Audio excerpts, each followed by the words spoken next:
minutes and talk about some stuff. Since I've mentioned this new Douche Brand Elite Camp that's going on and how I'm going to bring my game changer format of training, things that I've learned over in Europe, things I've been learning from working with pros over the last 2 or 3 years. Well, I've been working with pros for about 8 years, but especially the stuff we've been able to do the last 2, 3 years. I've developed, I guess you could say, a curriculum at best. Something where we just have a methodology that's getting a lot of results for a lot of players at different levels. And so I wanted to bring that to what's happening here at the camp with the Deuce brand. Like, if you haven't heard, the camp's gonna be crazy. I'll talk about it a little more first, but I want to talk about, what everybody's asking. Everybody's asking me, well, what's it mean to be a game changer? What is that? Does that just mean I score more? Does that mean I hustle? What is it? There's a lot that encapsulates this, but basically, yeah, it is that you can produce. You can produce in the biggest games. You can produce in the biggest moments. You can produce against the best opponents. You can produce. That's a huge part of being a game changer, obviously. But it even necessarily isn't just scoring. Yeah, scoring's helpful, and we need it. Everybody needs it. But what about things like, can you guard your matchup, right? Or you're scoring, or are you just trading buckets with your matchup? That's not going to work. That's not going to cut it, right? So if it's not that, then are you out rebounding your matchup? And you might be in a position where you don't rebound much, but are you winning that? And are you guarding that? Those are things that are game changing moments. And at the higher levels, it's sometimes even harder to get on the court because players don't do that stuff well. Excuse the glare. I'm trying to. I'm in the gym, just got done with workouts, but it's hard. The glare keeps moving. I'm trying to keep it out of here. Anyways, long story short, that. I would say those are key things, right? Obviously, your energy's got to be right. Are you guarding your matchup? Are you rebounding your matchup? And then are you attacking? Shots aren't always going to go in. You might not always get good looks at shots, especially if you're someone who gets targeted a lot by the defense. But at the same time, are you aggressive? Are you attacking closeouts? Are you putting it on the floor when you should be? If you see a lane, are you taking it? That stuff matters as well. But then we go into other categories, right? Like, how's your execution? If your job on a team on offense is to set screens, how well are you setting screens? Are you there when you should be? Are you actually screening somebody and creating advantage for your teammates? All that goes into play. All that goes into play. How well are you doing those? Because if you have an offense that has a lot of screens and you're one of the main screeners and you're not screening well, how well are you guys going to score, right? That comes down to you. So with that being said, you now have to look for those opportunities as well. Okay, maybe it's I'm the point guard. Maybe I do have to get the most assists. Well, are you setting people up to hit the shots? Or are you giving a bad pass off the down screen curl? You got to think about all this stuff. All this stuff impacts the game one way or another, either positively or negatively. And where do you fit? Where do you fall in that category with the things that you're doing right now? Another thing is just even like just the effort. Are you getting up and down with the pace of the game? It's funny watching players who don't have any kind of flow, any kind of pace that matches the game, and then they're wondering why they're not very impactful, and sometimes why they sit down so quick. You're not changing the game. Danielle Robinson, a WNBA player that I've trained since her rookie year, amazing person, amazing player, 3-time WNBA All-Star, wonderful, wonderful player. And, the thing about D is, yeah, she started her career as a starting point guard. And then later in her career, she actually came off the bench. Why? Well, if you look at like when she was with the Las Vegas Aces, she was the fire starter. She was the one that would create the tempo. She would change the whole tempo of the game. They'd put her in there with like players like De'Erica Hamby, who's still on the Aces now, and they would just change. They would change the pace of the game, and Bill Laimbeer would use that as a strategy. A lot of coaches do stuff like that. So now, we've gone from what are the prerequisites? Well, you have to guard your matchup. You have to be aggressive. You have to do this. What about the things when you're not even playing? And I'm talking about practice. I'm talking about game. What type of person are you on the bench? What type of person are you on the sideline when you're being subbed out? That stuff matters too because energy is contagious. So where is your energy? Is it in the right space?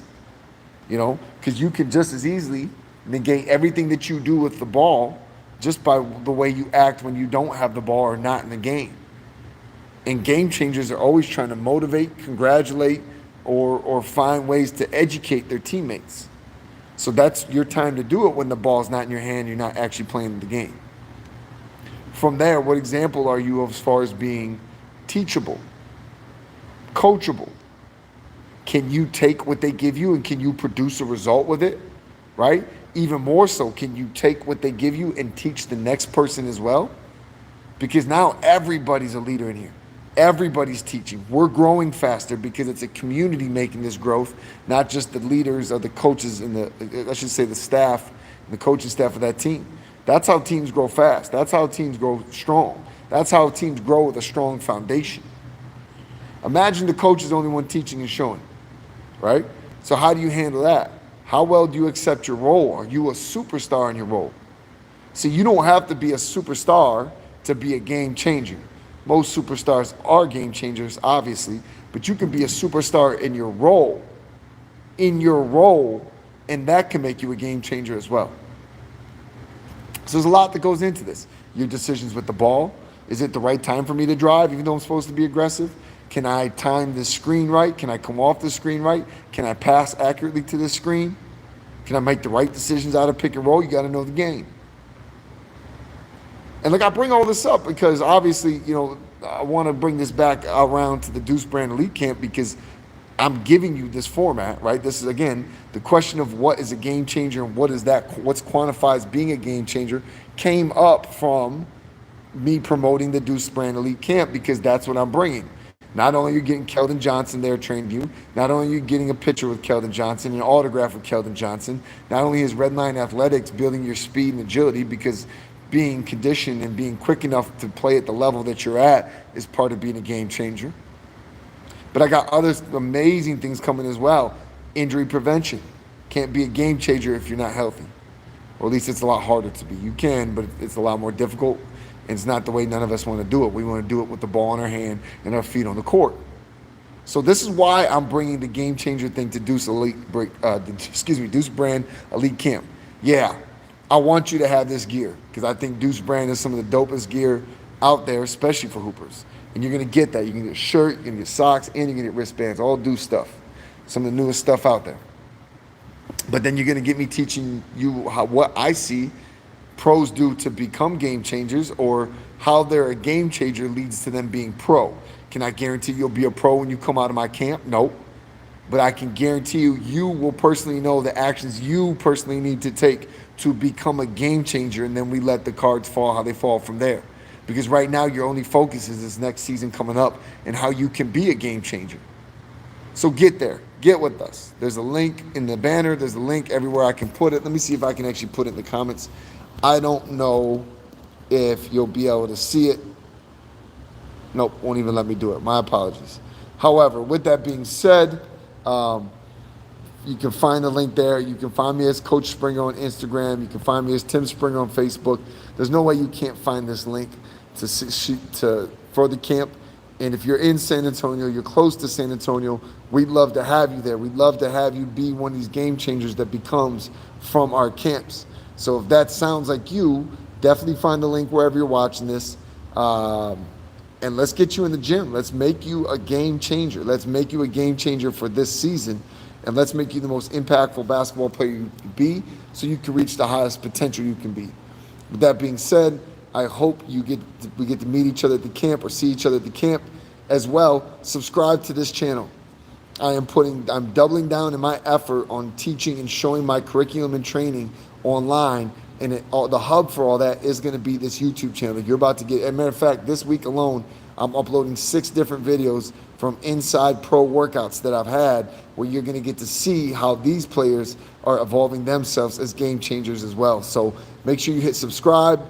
Make sure you click the notifications so they tell you when one's going down. And I will see you on the next video. Oops, sorry.